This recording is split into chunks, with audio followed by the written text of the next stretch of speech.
අයිබෝවන් කියලා ජානකසේගේ YouTube channel එකට පිළිගන්නවා. මේ වීඩියෝ එකේදී මම සාකච්ඡා කරන්න බලාපොරොත්තු වෙනවා ආදි මිනිසාගේ විකාශනය පිළිබඳව.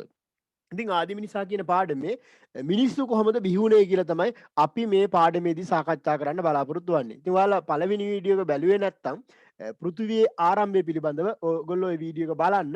ඉතින් මේ වීඩියෝ එකේදී අපි සාකච්ඡා කරමු මිනිස්සු කොහොමද බිහි වෙන්නේ කියලා. හරි.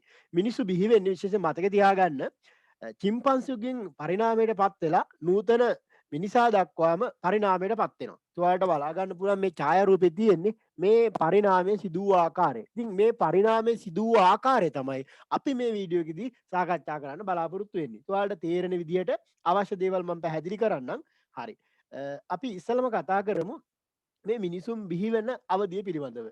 මිනිස්සු බිහි වෙන්නේ මතක තියාගන්න මුලින්ම මිනිස්සු බිහි වෙන කලින්ම මතක තියාගන්න ලෝකේ මුලින්ම හිම යුගයක් පවතිනවා. කියන්නේ හිම අධික හිම පතනයක් පවතිනවා. කියන්නේ මීට අවුරුදු දසලක්ෂ දෙකහමාරකට වගේ කලින් දසලක්ෂ දෙකහමාරකට කලින් පෘථිවියේ අධික සීතල දේශගුණකයක් ඇති වෙනවා. ඉතින් මේ කාලේ විශේෂයෙන් මතක තියාගන්න පෘථිවියේ උතුරු සහ දකුණු ප්‍රදේශය මුළුමනින්ම ඝන හිම තට්ටුවකින් වැසිලා යනවා. හරි. ඉතින් මේක මේ පෘථිවියේ ජීවත් වෙන සතුන්ට දරා ගන්න පුළුවන් කමක් ලැබෙන්නේ නැහැ. ඔයාලට මේ ඡායාරූපෙමුත් අවබෝධයක් ලබා ගන්න පුළුවන් පෘථිවියේ හැමතැනම වගේ අධික සීත කාල ගුණයක් තමයි මේ කාලේ ඇති වුනේ. ඉතින් ගහකොළ කිසිවක් පළදරන්නේ නැහැ මේ කාලේ. ආහාර හිගයක් ඇති වෙනවා. ඉතින් මේ වගේ දේවල් තමයි මේ අවධියේ සිද්ධ වෙන්නේ. මතක තියාගන්න මේ අවධියේ තමයි මැමත් තලිහෙම ජීවත් වෙන්නේ. ඔයාලට පේනවා ඇති මේ ඡායාරූපේ පේන්න තියෙනවා මැමත් තලි. හරි. ඉතින් මේ මැමත් තලිහෙම ජීවත් වෙනුත් මේ අවධියේම තමයි. ඒකට මේ අධික හිම පතනයක් ඇති වුණ මේ අවධියේ මේක දරා ගන්න පුළුවන් කමක් ලැබුණේ හැම සත්ත්වෙකුටම. ඒ වගේම තමයි මතක තියාගන්න මේ අවධියේ සිටිය අප්‍රිකානු ප්‍රදේශයේ ජීවත් වෙච්ච එක්තරා චිම්පන්සීන් කණ්ඩායමකට මේක ඉතාමත් දරා ගන්න අපහසු වෙනවා. ඉතින් අධික සීතලට ඔරොත්තු දෙන්න බැරි වෙනවා. ඉතින් ආහාරත් මේ කාලේ ගොඩක් නැහැ. හරි. ඉතින් ඒ හින්දා චිම්පන්සී කණ්ඩායමකට මේක දරා ගන්න පුළුවන් කමක් ලැබෙන්නේ නැහැ. ඉතින් ඔවුන්ට මේක දරා ගන්න බැරිව ඔවුන්ගේ යම් යම් වෙනස්කම් මේ අවධියේ ඇති වෙනවා. අනිකුත් චිම්පන්සින් වඩා එක කණ්ඩායමක පොඩි වෙනස්කම් කිහිපයක් ඇති වෙනවා. ඉතින් ඔවුන්ගේ දත්වල මුහුණේ වෙනස්කම් ඇති වෙනවා. දත්වල හා මුහුණේ වෙනස්කම් ඇති වෙනවා. ඒ වගේම පාද දෙකෙන් ඇවිද යන්න හැකියාවක් ලැබෙනවා. ඉතින් මේ වෙනස් වෙච්ච චිම්පන්සී කණ්ඩායමින් මේ වෙනස් වෙච්ච මානවයාගෙන් තමයි අද දක්වාම මානවයෝ ඒ කියන්නේ මේ වර්තමාන ඉන්න මානවයා දක්වාම පරිණාමයට පත් වෙලා තියෙන්නේ. ඔයාලට මම හිතන්නේ පැහැදිලි වෙන්න ඇති. මේ කිව්ව ටික මම කෙටියෙන් මතක් කරන්නම්. ඔයාලට මතක තියාගන්න පුළුවන් වෙයි. අධික හිමපතනයක් ඇති වුණා. ඉතින් මේ හිමපතනය තියෙනකොට බොහෝ ජීවීන්ට මේක දරා ගන්න බැරි වුණා. ඉතින් අප්‍රිකානු ප්‍රදේශයේ සිටිය එක්තරා චිම්පන්සි කණ්ඩායමකට මේක ඉතාමත් අපහසු වුණා මේක දරා ගන්න. ඉතින් අනිත් චිම්පන්සින්ට වඩා මේගොල්ලොන්ගේ දත්වලත් ඒ වගේම මුහුණේ වෙනස්කම් ඇති වෙන්න පටන් ගත්තා. ඒ වගේම තමයි අනිත් චිම්පන්සින්ට වඩා මොවුන්ට පාද දෙකෙන් ඇවිද යන්න හැකියාවක් ලැබුණා. දැන් ඔයාලා හිතන්න මේ හිමපතනය පොළවෙන් වැටෙන්නේ. හිම එනවා පොළවෙන්. පොළවෙන් හිම එනකොට ඔවුන්ට ඒක දැන් නහයට එනකොට දරා ගන්න බෑ. ඒ නිසා චුට්ටක් මූණ කෙලින් වෙනවා. ඉතින් මෙන්න මේ විදිහට මතක තියාගන්න අනිත් චිම්පන්සින්ට වඩා මේගොල්ලොන්ට පාද දෙකෙන් ඇවිද යන්න හැකියාවක් ලැබෙනවා. ඔයාලට මේ ඡායාරූපේ දැක්කම ඒක හොඳට පැහැදිලි කරගන්න පුළුවන්කම තියෙනවා. හරි. ඉතින් මෙයාගෙන් තමයි මානව පරිණාමය සිද්ධ වෙන්නේ. අපි මේ මානව පරිණාමය සිදු වූ ආකාරය අපි සාකච්ඡා කරමු. චිම්පන්සිගෙන් ආරම්භ වෙලා වර්තමාන මිනිසා දක්වා පරිණාමය සිදු වූ ආකාරය අපි සාකච්ඡා කරමු. හරි. මෙන්න මෙහෙම තමයි මානව පරිණාමය සිද්ධ වෙන්නේ. ඔය වෙනස් වෙච්ච චිම්පන්සියාගෙන් චිම්පන්සිගේ වෙනස් වෙච්ච එකට අපි කියනවා ඔස්ට්‍රලෝපිතිකස් කියලා. ඉතින් ඔස්ට්‍රලෝපිතිකස්, හෝමෝ හැබිලස්, හෝමෝ ඉරෙක්ටස්, හෝමෝ නියන්ඩර්තාලන්සිස්, හෝමෝ සාපියන් කියලා මානව කණ්ඩායම් ගණනාවකින් තමයි වර්තමානව මිනිසා පරිණාමයට පත් වෙන්නේ. ඒ කියන්නේ මේගොල්ලන්ට ඒ විදිහේ නම් දාන්නේ ඔස්ට්‍රලෝපිතිකස්. දැන් අර චිම්පන්සිගේ වෙනස් වෙච්ච පොඩි වෙනසක් ඇති වෙච්ච එක්කෙනාට පාද දෙකෙන් ඇවිදගෙන යන්න පුළුවන් වෙච්ච එක්කෙනාට ඔස්ට්‍රලෝපිතිකස් කියනවා. එයාට වඩා වැඩි හැකියාවක් ඇති කරගත්ත එක්කෙනාට තමයි හෝමෝ හැබිලස් කියන්නේ. එතකොට එයාලගේ දියුණුව අනුව තමයි අපි ඒවා හඳුනා ගැනීම සඳහා තමයි ඒ විදිහේ නම් දාන්නේ. එහෙම නැතුව ඒ මානවයෝ නම් දාගත්ත හැම නෙවෙයි. හරි. මේක කොහොමද තේරෙන්නේ? මම ඉදිරියට සාකච්ඡා කරන්නම්. හරි. අපි ඉස්සෙල්ලාම කතා කරමු පළවෙනි මානවයා ඔස්ට්‍රලෝපිතිකස්. අර චිම්පන්සින්ගෙන් වෙනස් වෙච්ච මානවයාට අපි කියන්නේ මතක තියාගන්න ඔස්ට්‍රලෝපිතිකස් කියලා. හරි. ඒතර චිම්පන්සියා කියලා කියන්නේ එයාගේ වෙනස් වෙච්ච කණ්ඩායමට තමයි කියන්නේ ඔස්ට්‍රලෝපිතිකස් කියලා. හරි. ඒවට බලා ගන්න පුළුවන් මේ ඡායාරූපේ තියෙන්නේ මේ චිම්පන්සිගෙන් වෙනස් වෙච්ච එක්කෙනා. එයාගේ තිබ්බ වෙනස්කම් මොනවද කියලා අපි කතා කරමු. ඉතින් මෙයාට මිනිසුකු වීමට නැඹුරුවක් ඇති කළ මේ තමයි පැරණිතම මේ වානරයා. ඉතින් ඔයාලට බලා ගන්න පුළුවන්කම තියෙනවා මෙයාගේ තියෙන හැකියාව මොනවද කියලා. ඉතින් මෙයාට පාද දෙකෙන් ඇවිද යන්න හැකියාවක් තියෙනවා.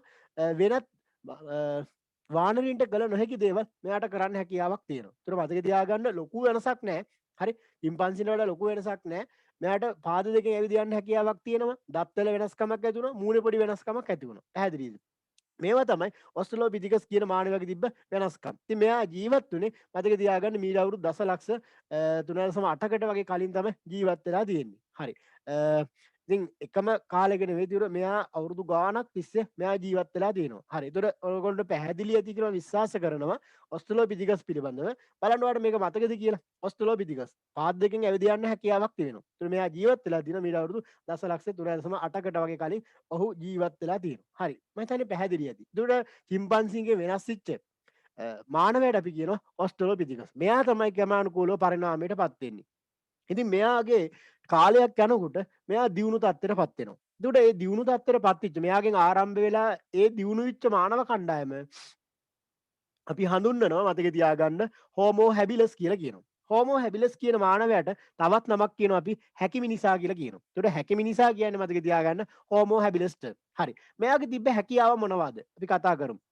මේ හෝමෝ හැබිලස් කියන මානවයාට තිබ්බ හැකියාවන් තමයි ගල් වලින් තැනූ මෙවලම් දියුණු කරන්න, يعني ගල් වලින් තැනූ මෙවලම් තවත් දියුණු කරනවා මෙයා. හරි. ඒ වගේම තමයි මතක තියාගන්න ගලකින් තවත් ගලකට ගහලා ඉන් පතුරක් කඩා ගැනීමේ හැකියාව මෙයාට තිබිලා තියෙනවා. ඉතින් අර කලින් හිටිය මානවයාට වඩා ඔස්ට්‍රලෝපිතිකස්ට වඩා මෙයාට යම් යම් හැකියාවන් තිබිලා තියෙනවා. පැහැදිලි වෙන්න ඇති. මේ මානවයා ජීවත් වෙලා ඉඳලා තියෙනවා අවුරුදු දසලක්ෂ 2.3ත් 1.4ත් අතර කාලය තුල ජීවත් වුණා කියලා විශ්වාස කරනවා.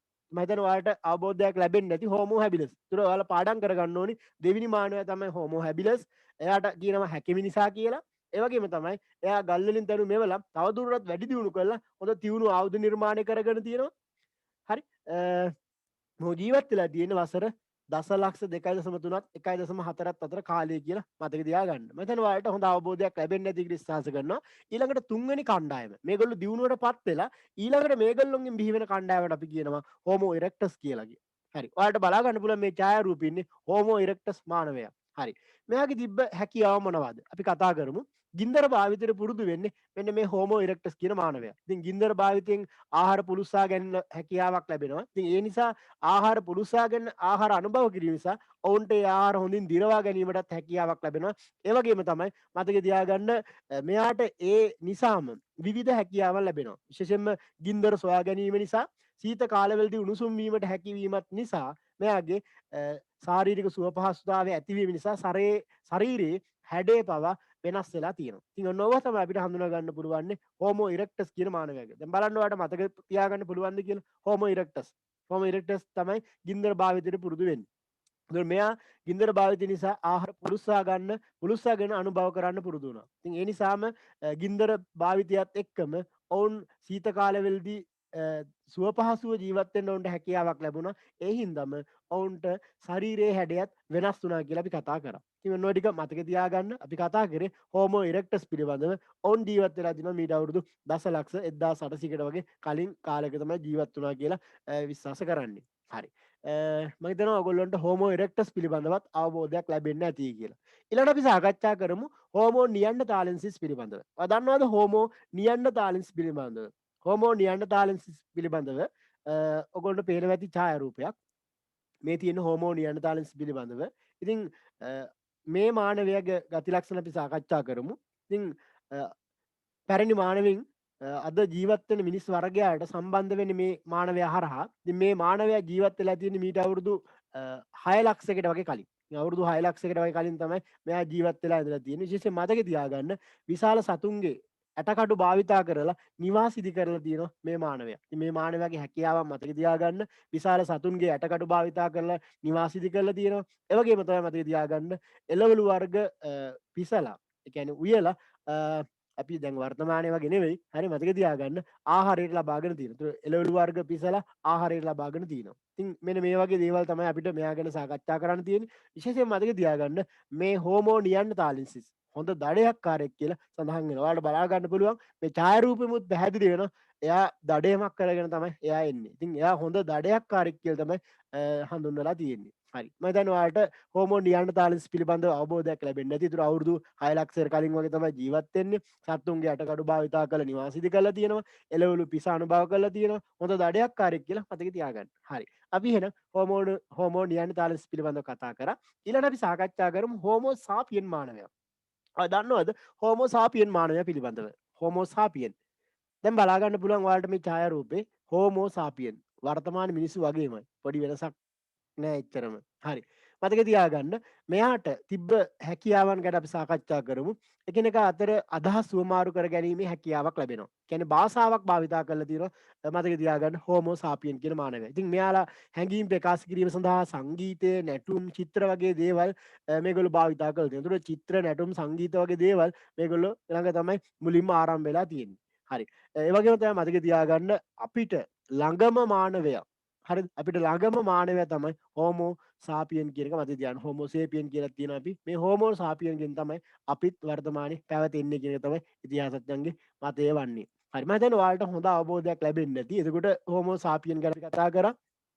එයාගේ තිබ්බ අපි කතා කරා භාෂාවක් භාවිතා කරා කියලා කතා කරා. හැඟීම් ප්‍රකාශ කිරීම සඳහා සංගීතය, නැටුම්, චිත්‍ර වගේ දේවල් භාවිතා කරා කියලා කිව්වා. හරි අපි ඒතර වර්තමානයේ අපිට ළඟම මානවයා තමයි හෝමෝ සාපියන් කියන මානවයා. ඉතින් මම හිතන්නේ ඔයාලට හොඳ අවබෝධයක් ලැබෙන්නේ නැති කියලා විශ්වාස කරනවා පාඩම පිළිබඳව. ඊළඟ කොටස මම ඔයගොල්ලෝ ඊළඟ වීඩියෝ එකදී සාකච්ඡා කරනවා. වීඩියෝ එක හොඳයි නම් ඔයාලගේ අදහස් පළ කරන්න ඊළඟ වීඩියෝ එකත් බලන්න.